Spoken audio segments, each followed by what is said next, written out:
Good evening, everybody, and a very warm welcome to this evening's lecture titled Understanding the World Through a Sociological Lens. My name is David Seaton. I'm part of the student recruitment team here at the University of Bedfordshire, and it gives me great pleasure to be one of the hosts for this evening's lecture. This lecture is being brought to you as part of the Premium Progression Partnership Scheme and Aspiring Bedfordshire, a series of workshops and lectures aimed at supporting students access higher education across Bedfordshire. For more information on our workshops, please visit beds.ac.uk. But I would now like to introduce to you Dr. Jean Dillon, who's going to be delivering this evening's lecture.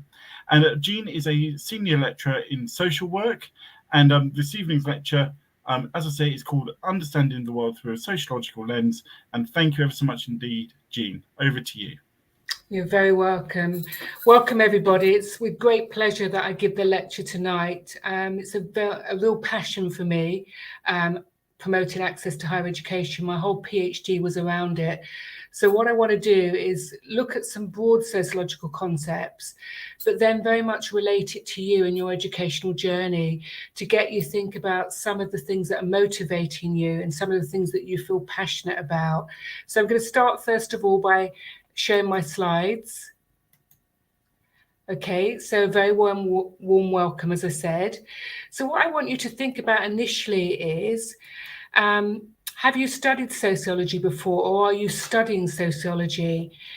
And if you have, or you are, what is your understanding of sociology? So I'm just going to pause a minute just to see if anyone's happy to put any comments in the comments box. And if not, we will move on. But at any point, you can come back and make comments, because I obviously think it takes us some time to think about these sort of things as well. Okay. What I will say is, even if you don't think you've studied sociology, you probably have, because sociology begs, steals, and borrows from a lot of other disciplines. So, for example, history, anthropology, politics, economics, and also psychology.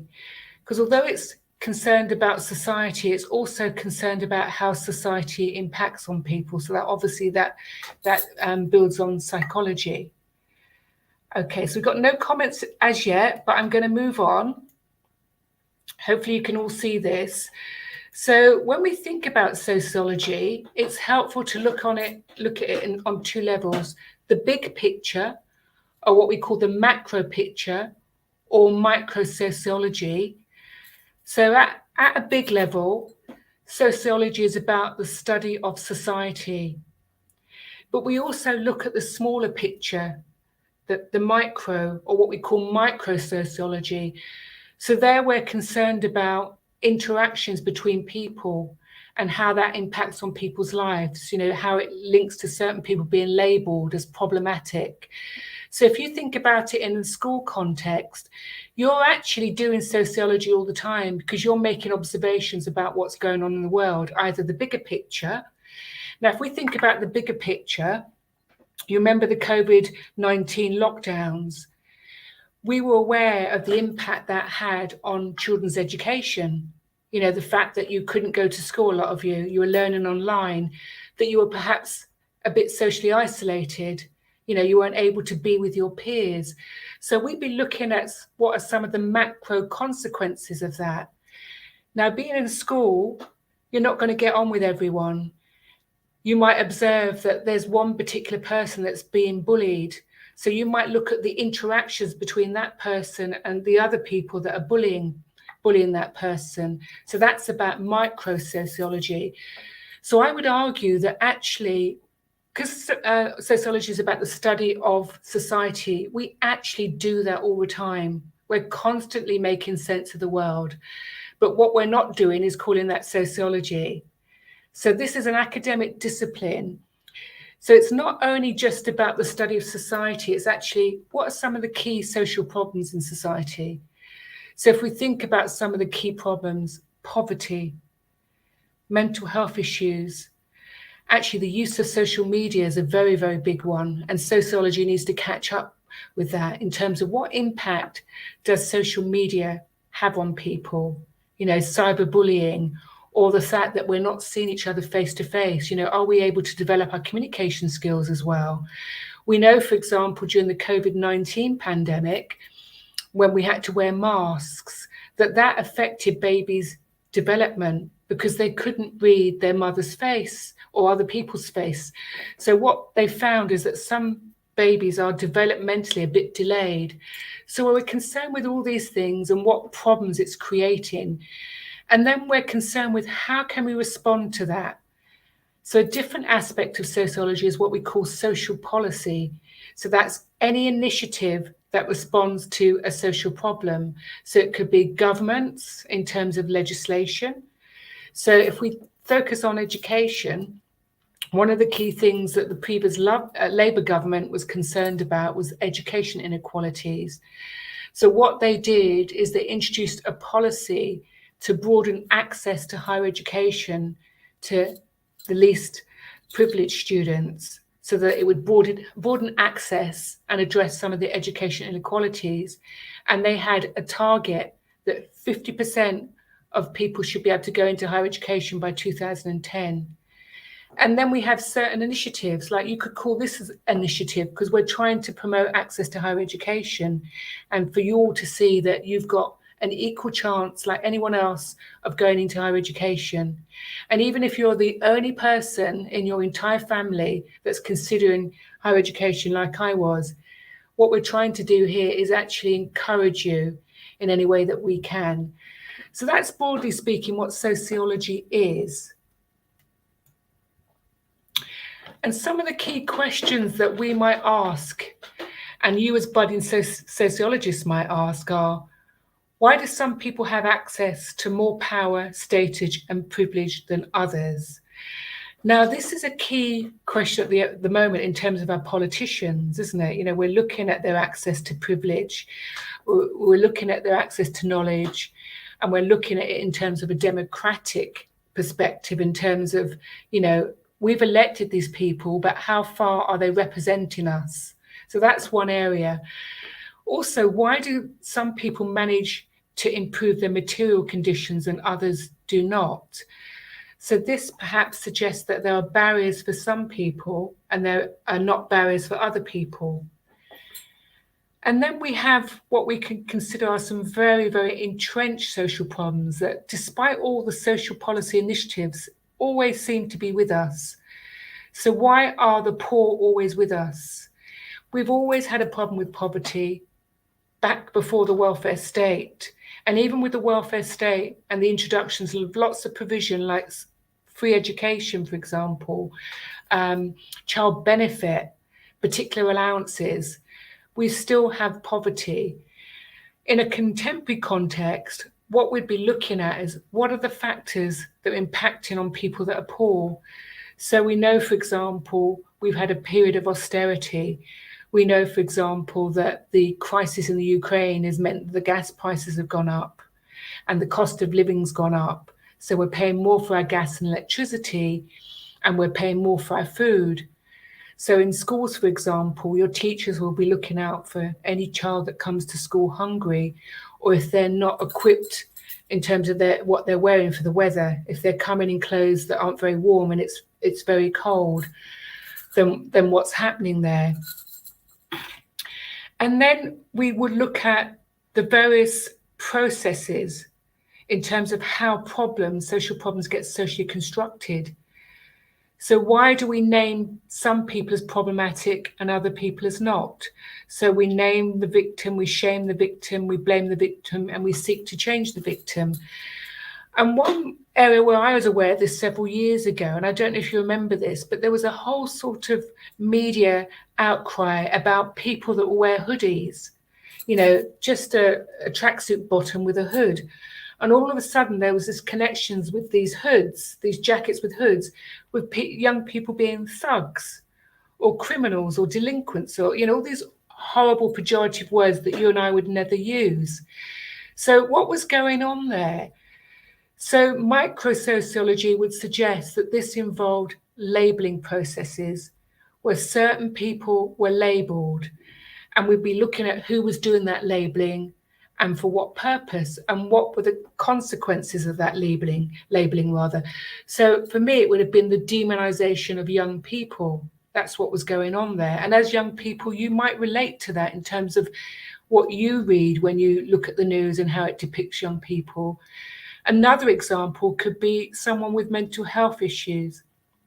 Now, if you looked at the media, you might think that anyone that has got a diagnosis with schizophrenia is dangerous, because what you see in the media are sad cases where someone that's been acutely psychotic might have gone out and killed somebody.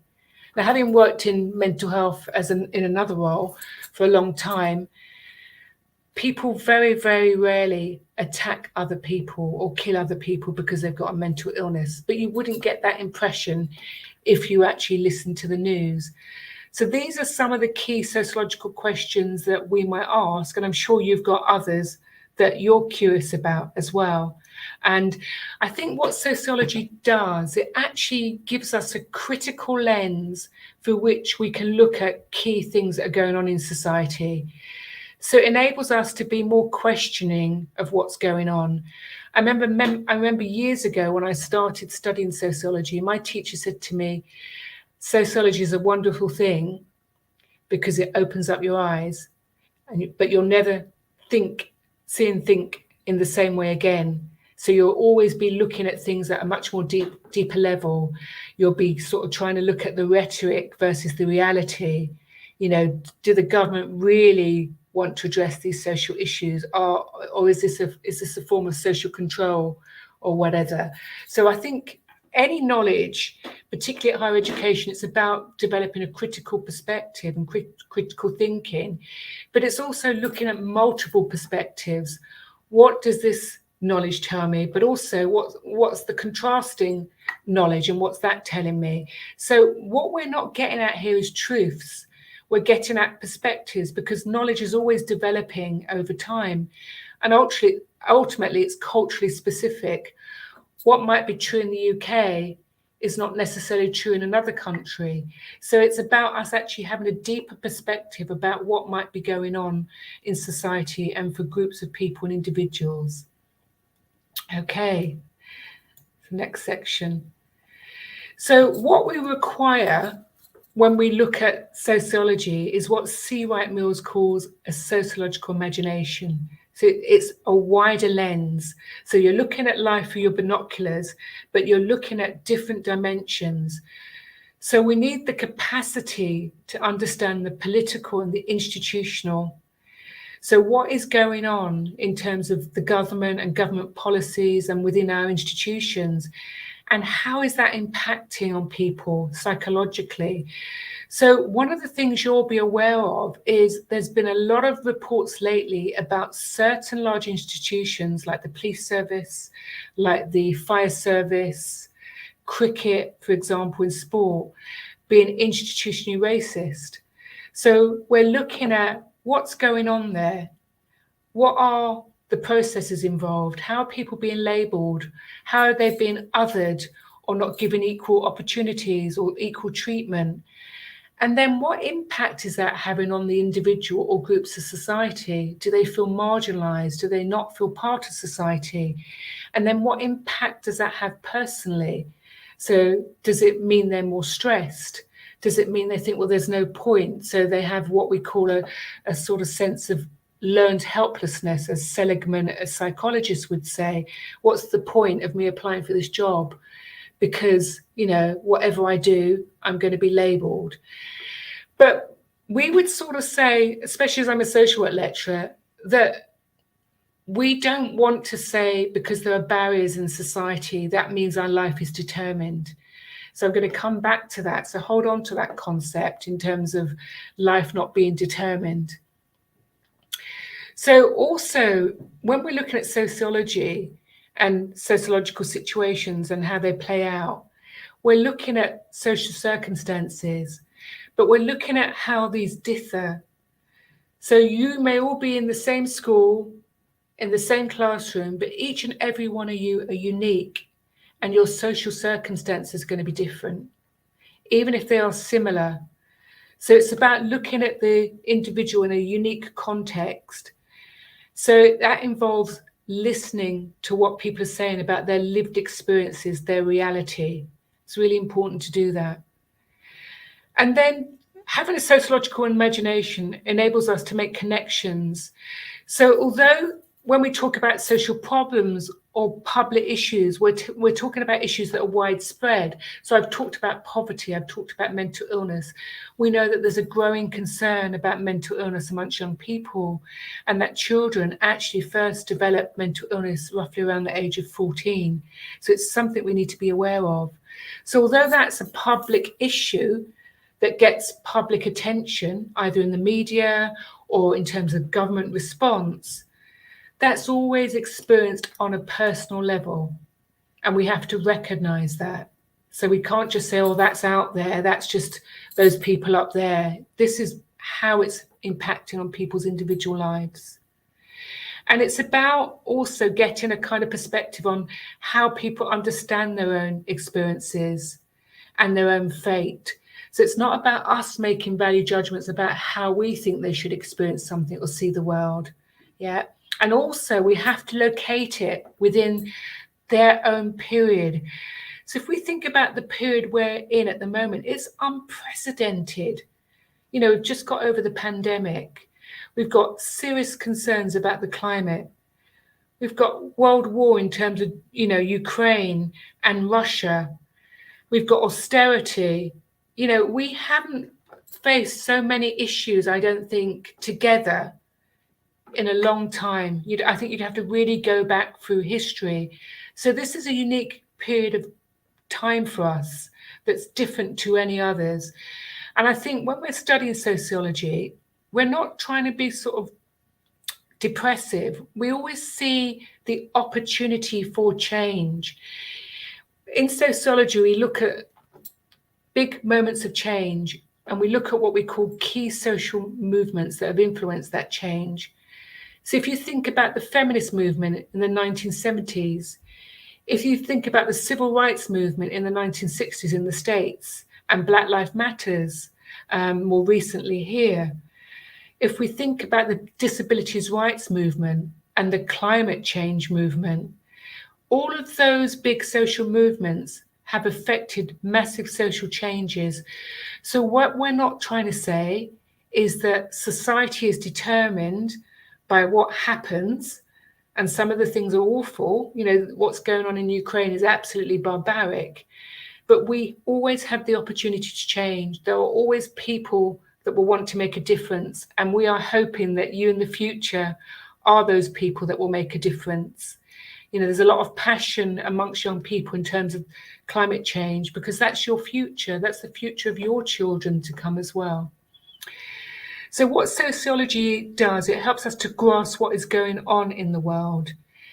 And what it is about being flexible. It's not about having a rigid view. It's being flexible in terms of how you see the world and how things are shifting and changing. You know, and it's looking at the intersection of our biography and our history within society, which is in a state of flux, and it's always changing. Okay, so that's the first lot of sociological concepts. Hopefully you're still with me. And then two exceptionally important concepts in sociology, which I've already alluded to, and they're central, is the relationship between structure and agency. So this is a conceptual dichotomy or division, and it's how sociology attempts to understand the relative balance of society's influence on the individual. So the structure, the macro, the big picture, the big institutions, and also individuals' freedom to act and shape society themselves.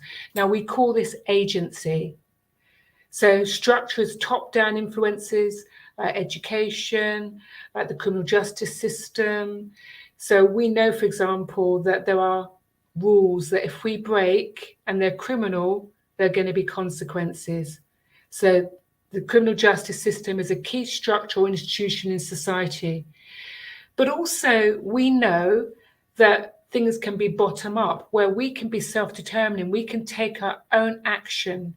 So say, for example, like in my profession, we train social workers. Now, some of our applicants, when they were younger, they've got in trouble with the police, perhaps petty crime, could be a little bit of burglary or smoking cannabis. I'm not condoning either, but when we're young, we sometimes make mistakes. And if you think about the fact that your limbic center in your brain that controls impulse control doesn't actually fully develop to the age of 21, it's not sometimes surprising that when we're younger, we can sometimes be a bit impulsive. I can think of many things I've done when I was younger that I regret. Not that I will go into them now.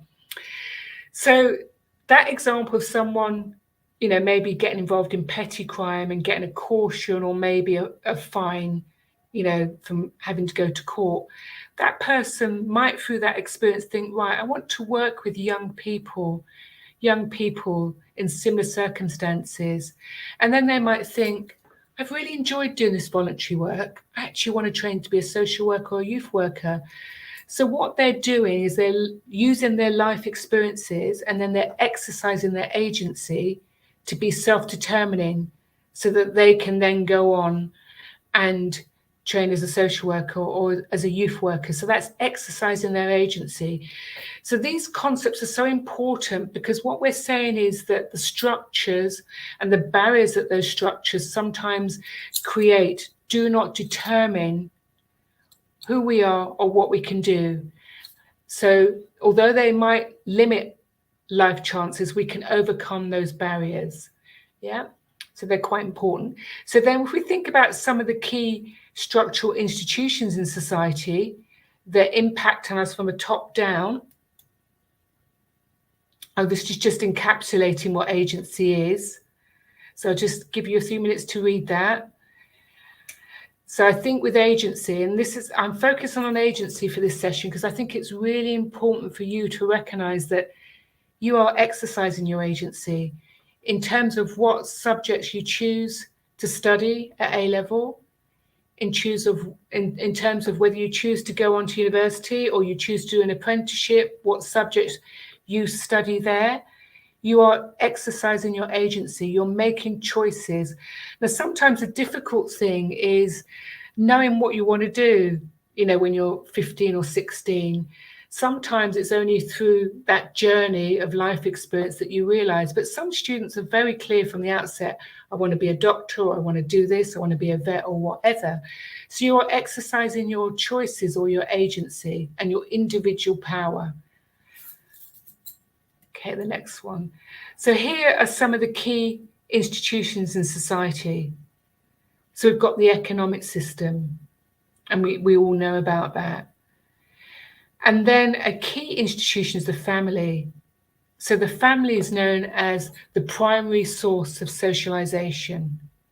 So our family, our parents, teach us norms and values, how to behave. So although we might have a temper tantrum when we're 2, we couldn't be doing that at your age in the classroom, kicking and screaming. There would be consequences to that, both from your peers and from your teachers. Although sociology would teach us, well, maybe there's a context to this. Has something happened that can explain this behavior? So rather than labeling the behavior, we'd be trying to find out what's going on for this person. And there might be a particular reason for that. So the family is the primary source of socialization. And the secondary source of socialization is our education system. It's the school. So they're very, very important in terms of the transmission of social norms, teaching you how to work in groups, how to respect each other, obviously to develop subject knowledge, but it's about the development of you as a whole person as well. It's not just about education, it's about you being able to socialize and be with other people. It's about being able to sort out conflict. It's about being collegiate and being together and working together. It's all those sorts of things. We've already talked about the political system in terms of legislation, in terms of democracy, things like that. and education we talked about just now. And then religion is seen to be a key institution in society, although we had the recent census which showed that the number of people that define themselves as Christian has decreased, although we know, because we live in a multicultural society, that people have different religions. So Christianity might no longer be the dominant faith in the UK, but that doesn't mean to say that people don't have other religious beliefs, or people might not have. But either way, I would argue that religion has very much shaped society in terms of what we consider as right and wrong over centuries, what is good and bad, and it still continues to. So they are some of the key social institutions in society. And then what I'd like you to do is take a few minutes to think about your own agency. So think about some of the key influences on your life and your education journey to date. Who have been the key people that influenced you? And how have they influenced your career choice, for example? So I'm going to share a little bit about myself. I don't come from a particularly privileged social background. As I said earlier, I'm the only person in my family that's gone into higher education. And I didn't really have a lot of self-confidence. I left school with one GCSE. And then the key turning point for me was doing an access course. This is for people that don't have A levels, but the course is it's a year long and it's A level equivalent. So it equips you to be able to go on to higher education. So I did this access course, and my access course tutor was so passionate, but she was scary, really scary. She was scary because she was so passionate about encouraging us to do well. She had very high expectations of us. And at the beginning, I thought, oh my gosh, can I do this course? She's going to find me out that I'm not very bright or whatever. So over the course of time, I can remember really developing my self-confidence. When I first started, where I lived in my home, we didn't read newspapers like The Guardian or The Times. So she suggested we started reading newspapers, and she suggested the Times and The Guardian. Now, when I first started reading The Guardian, there were so many big words I didn't understand. So what I started doing was writing them down and then looking them up in the dictionary. And by the end of the course, I had quite a glossary. Now, for me, that kind of characterizes knowledge and what we call scaffolding. So when you start your degree, that foundation year, you're learning about key concepts, and it's like scaffolding. So over the course of the year, we are developing the knowledge base, and then you're making sense of it. And then by the end of your degree, it hopefully all makes sense. And this is exactly what happened on the course. So at the end of the course, she said to me, go for the first. And she was meaning, when you go on to do your course at university, which was a social work degree, go for a first class honours degree. Now that really inspired me, because I thought someone sees something in me that I didn't see in myself. And although I developed confidence, I learned how to write essays and to critically analyze texts and things like that, I still was lacking self-confidence. And then another influential person was my sociology lecturer. And he inspired in me a love of sociology. But I went to him I think it was towards the end of my second year. And I said, do you think they would accept me here to do a master's in sociology? And he said to me, Jean, you are going to get a first class honours degree. You go to the top university in the country to study sociology, which was the London School of Economics. Now, I didn't know there were different types of university. We have what we call the post-1992 universities, like the University of Bedfordshire, the University of Hertfordshire, Middlesex University, where I've worked at all of them. Now, they were former polytechnics, and then they got university status in 1991. Now, what you tend to find with those universities is, in terms of representation. They're far more diverse. We have policies called widening participation policies, where we want to actively recruit students from all social backgrounds and mixed abilities. I mean, all universities had this aspiration, but it's a particular feature of 1992 universities. And then, as you'll probably know, we've got elite universities like Oxford, Cambridge, Birmingham, Nottingham. You know, they're the more elite universities that are more research intensive and they get more research funding. So I didn't know, as I said, about the differences. So anyway, I applied and I got a scholarship to go to the London School of Economics. And it was an amazing, amazing experience. I was being taught by all the people whose textbooks I read. You know, they were real gurus in their field. But what was really, really surprising, and this is something I would really want to pass on to you, is these were highly intelligent people, but they wrote very simply and eloquently. They didn't use big falutin words. And what I got from that is you and I should be able to write an essay, and anybody that doesn't have knowledge of that subject should be able to understand it and get what you're saying. So that was an amazing university experience for me. And then I went on to work as a researcher at London University. But I felt a bit culturally lonely. There weren't many people like me. And though my career would have, you know, gone off the scale if it had stayed there, I have always chose to work at post-1992 universities.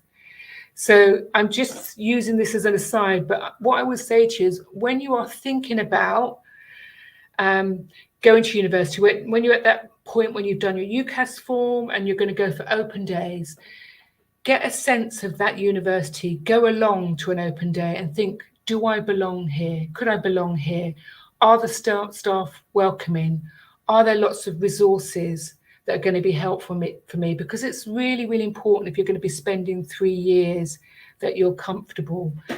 So what I've shared is that my journey was about key people that influenced me.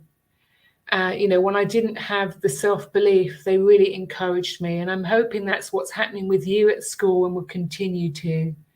Okay, so we've got no comments as such, but if at the end or afterwards you do want to make some comments, do that. And obviously it's something for you to go away and think about and reflect around in terms of who are the key influences and what steps are you taking to follow your careers interests. Obviously you can get careers advice, but sometimes it's really good to speak to someone that's shared a similar journey to the one that you want to go on so that you've got an insight.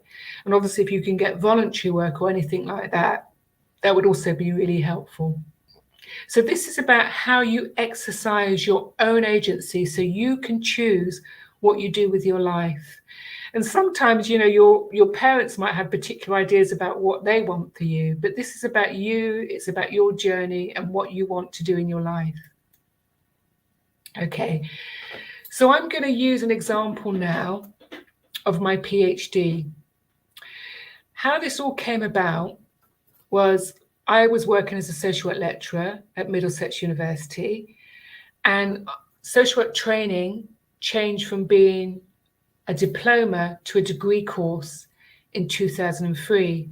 Now I was working as the admissions tutor, so anyone that applied to the course, I would shortlist them with my colleagues, and then if they had good UCAS forms and they were shortlisted, they would sit a test and an interview. Now, what I found was from doing some analysis every year and evaluation of who got onto the course is less privileged students, so students from white working class backgrounds and Black minority ethnic backgrounds were less likely to get on the course. Now, because I'm committed to social justice and sociology is all about social justice, I thought I want to explore this more. I want to see what's going on. So I decided to do a PhD to explore this area. So I work very closely and continue to work very closely with further education colleges, particularly access courses. So I did a study involving 3 access colleges in the Southeast. I spoke to students, I spoke to tutors, I asked students to do social background questionnaires, and I did some focus groups. And these were really, really powerful interviews and focus groups. I couldn't have anticipated some of the things that students shared with me. You know, one student that had been very, very depressed and started the access course, and it turned her life around. Another student who was a refugee from Somalia, and the only job that he could get when he came to this country was cleaning at King's Cross Station. Another student who was from an African country who had come here as a refugee because there was war, and you know, when she was in her country, she often walked over the bodies of babies that had been killed in landmines. Another example was a student who was working in social care as a home care worker, which is a very admirable job, but she wanted more responsibility. She wanted, you know, a wider role, but she was limited how far she could go. And then another student had a pregnancy just before she was due to start her A-levels, so that disrupted her education.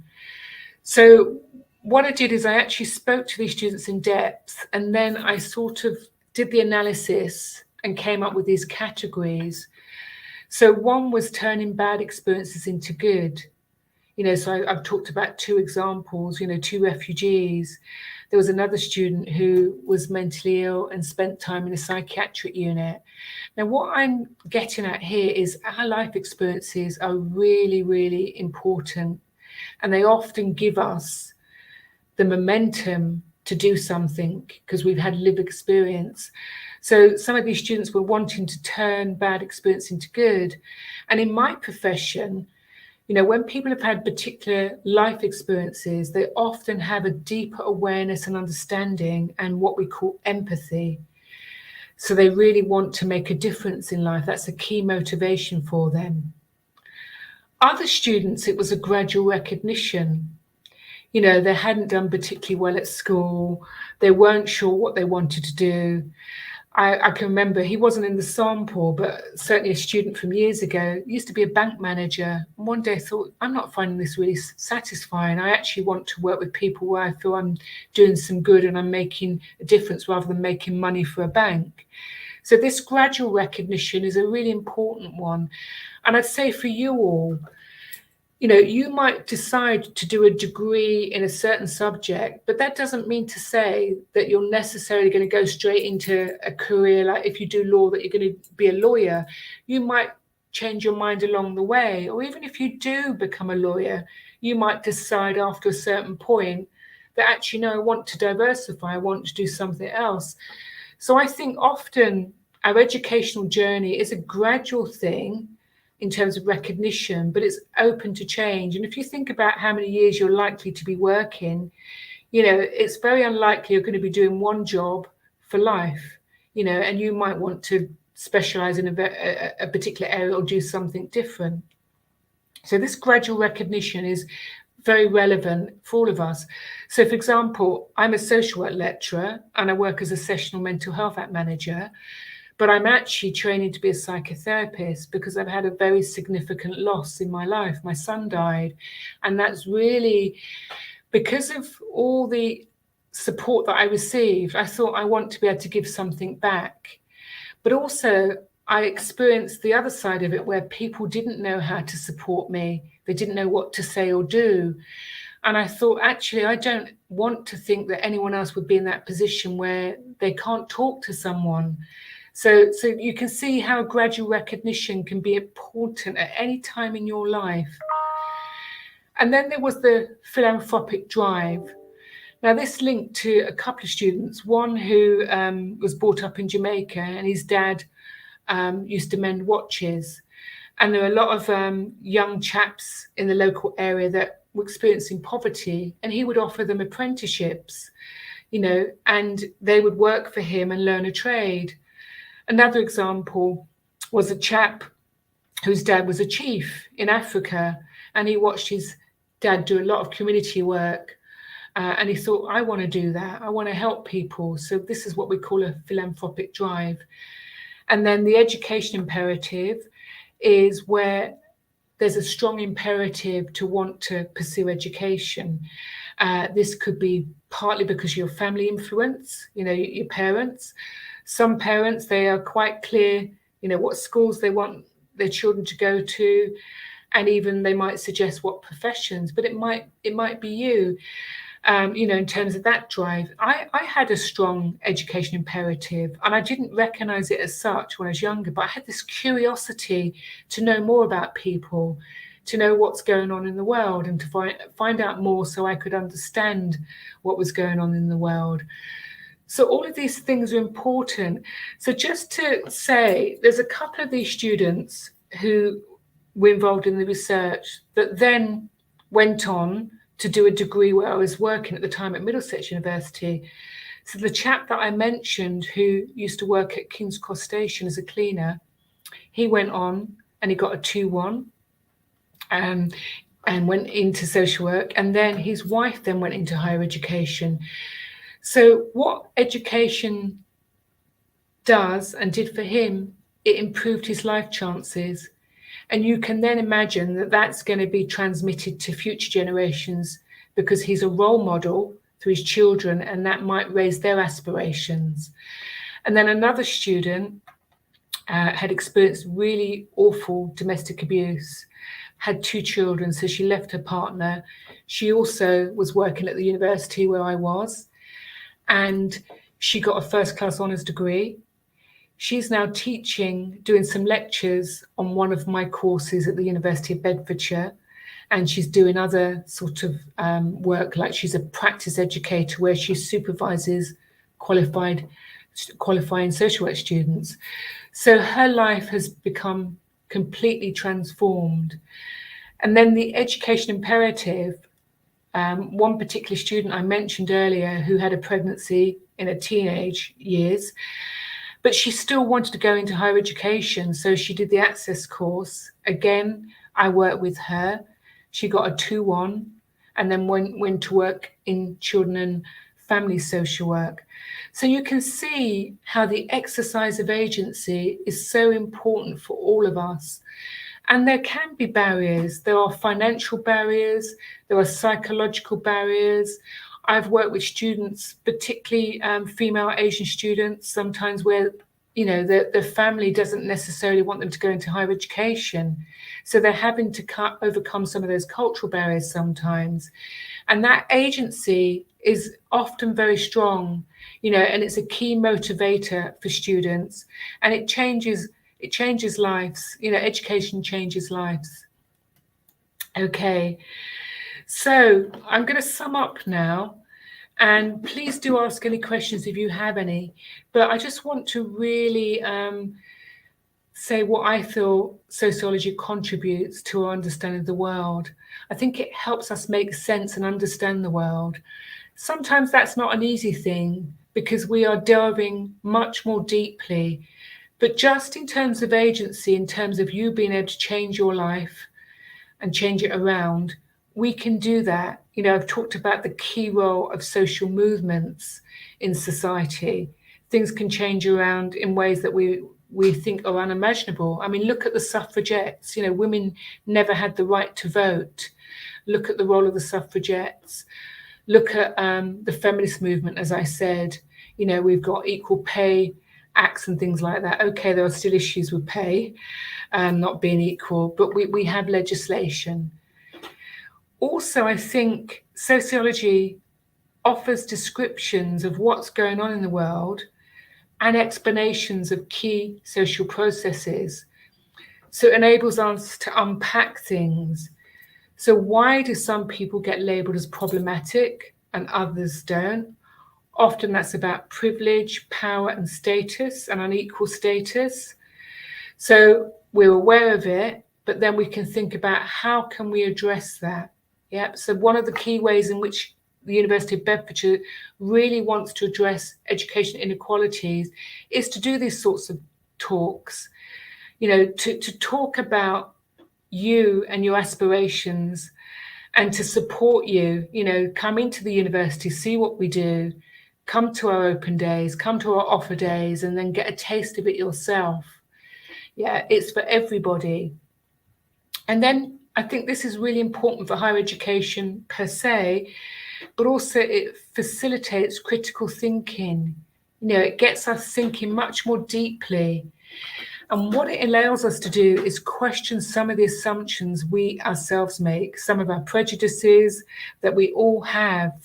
So it enables us to really be much more reflective about what's going on, about some of the assumptions we make. And that could be linked to how we've been raised within our families. It's only when we go out into the world and we're with different types of people that we begin to question ourselves and our way of thinking and to look at different perspectives. And I think the wonderful thing about university is the diversity of students. You learn so much from students from different social backgrounds and different social classes and from different countries. It's a real rich learning environment. And also in terms of your practice, whatever you choose to do, whatever profession you choose to do or area of work you go into, you're going to be able to be more accepting of people and understand their circumstances and their situations perhaps, and therefore be more empathetic and understanding of what is going on for them. Okay, so that is the presentation. And I'm now going to end with you. So do you have any questions, either in relation to what I've said here, in terms of clarification of any of the concepts, in terms of your own observations or your own experiences, or any other questions that you have? Please enter them, as Pete has put up, into the comments box.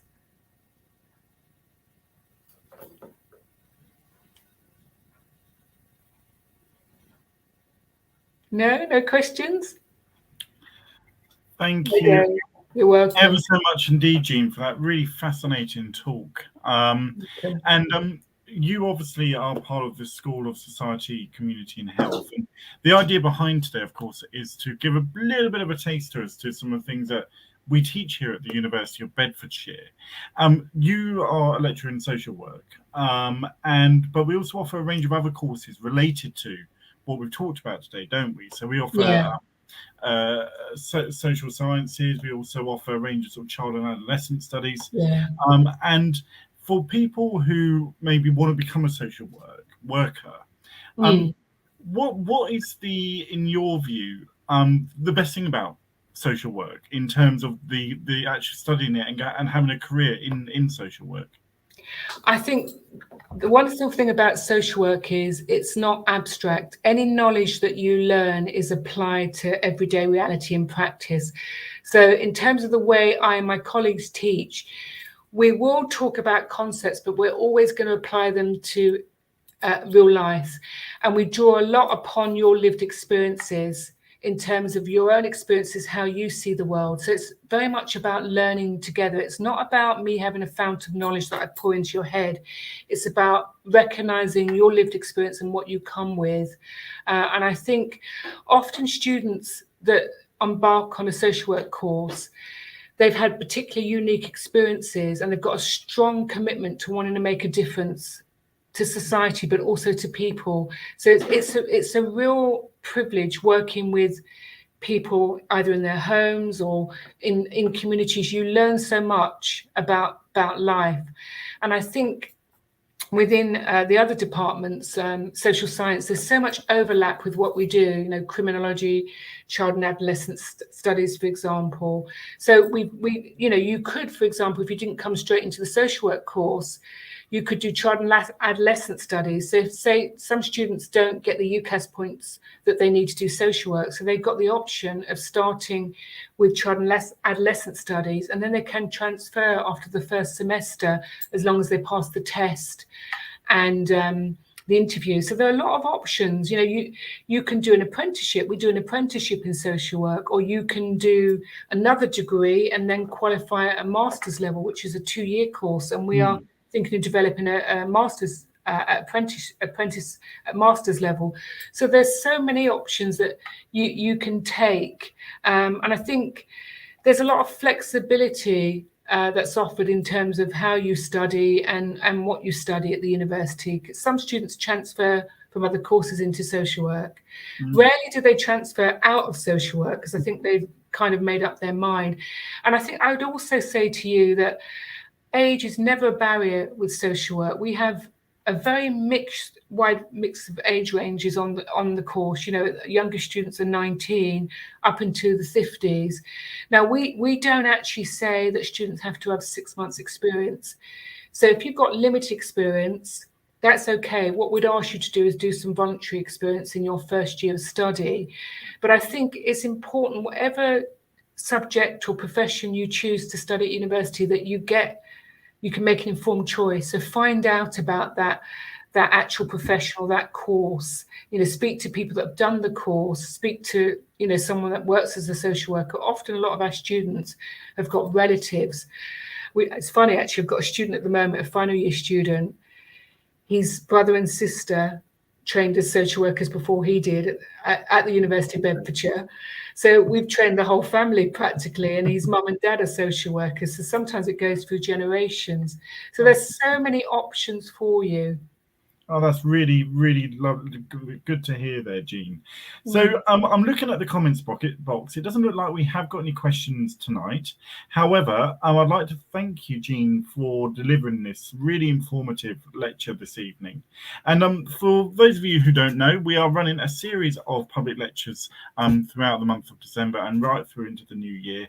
To see the series, please do visit beds.ac.uk/workshops. All the online lectures that you see on that page are available to everybody, and you could either view those through YouTube or through Facebook.